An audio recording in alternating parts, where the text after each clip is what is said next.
So at the beginning of the pandemic, there was a pretty big gap. A lot of speakers were discounting their fees by 50% or more. Seen that gap close significantly over the past few months. Not everybody, but a lot of speakers are getting busier. I had a number of interesting conversations at the beginning of the pandemic where some speakers were saying, look, this is my intellectual property.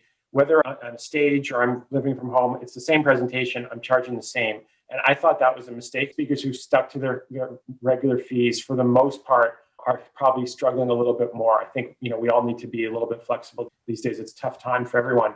And it's literally a couple hours out of your day, as opposed to getting on a plane, getting to the airport, getting on a plane, flying to another city, having to rent a car or get a cab or whatever and go to a hotel and, check in. And it's, a speaking engagement, depending on where you're speaking, could easily be a 2-day commitment.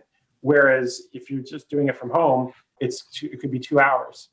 So I think being paid for is your time, right? A lot of it is your expertise, obviously, but part of it is also the time it takes. And so, if it's less time consuming to deliver virtually, I think it's fair that you would charge less. And I think the thing too is, the meetings industry as a whole it's been a tough year. And so, I think that's a big part of it. Is just that budgets are cut in many cases. This is new for everybody. Speaker, you might be having to learn this new technology, but the clients are also, in many cases, delivering virtual conferences for the first time. And they've had to work 2 or 3 times harder to deliver this conference that they've been putting on for the last however many years.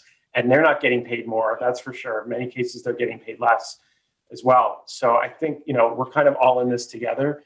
Compassion for what everybody's going through is really important, because I think if you're very rigid now, you're out of step with the rest of the world, I think.